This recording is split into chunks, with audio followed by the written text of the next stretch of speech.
Now there was a time when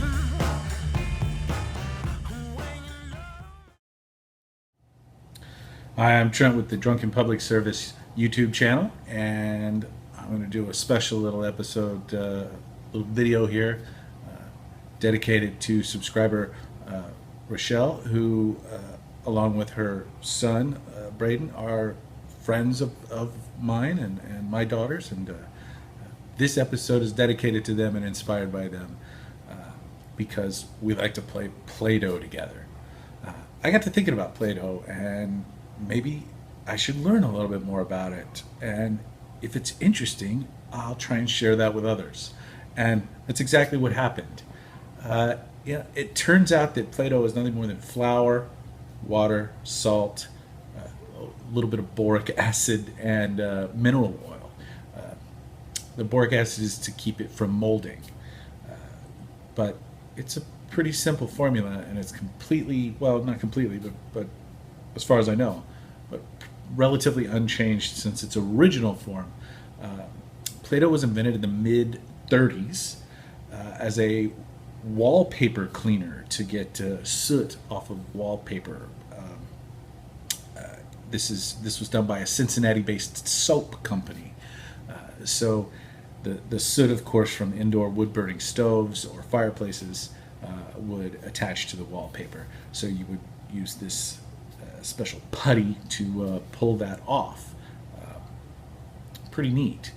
It didn't become a toy as we know it until 1956.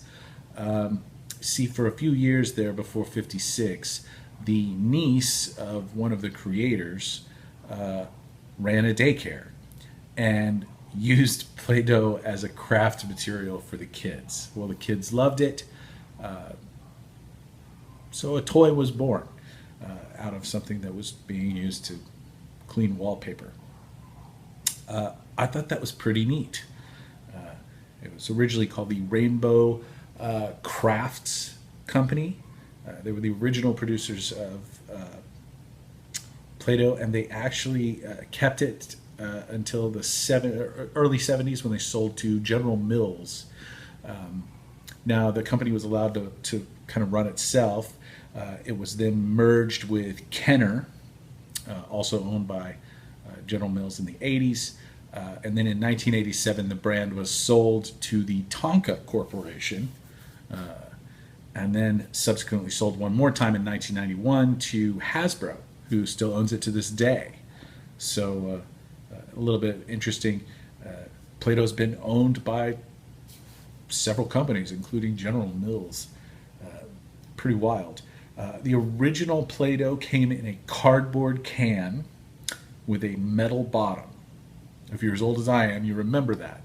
The metal bottom would rust, and you would invariably get brown flakes of rust in your Play-Doh. Play-Doh is edible. It tastes terrible. Current versions of Play-Doh are gluten-free, meaning they're using special gluten-free flour to create it. Pretty interesting stuff. Originally, it was marketed with photos of children on the can, and then those children were replaced pretty early on, 1957, by an elf mascot, an animated elf. That mascot was then replaced in 1960 by the new mascot, which is a little boy who wears a beret and a smock, and his name is Play-Doh Pete.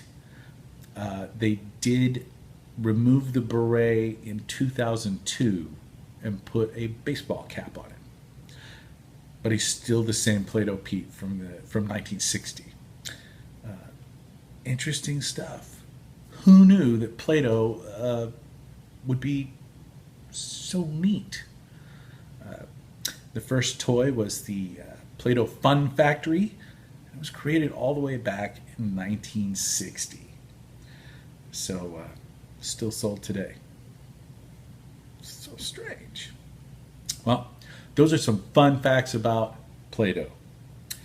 Thanks for watching. Leave your comments below. As always, like, share, and subscribe. You can also reach me at my Twitter handle, which is drunken_Trent. Have a nice day.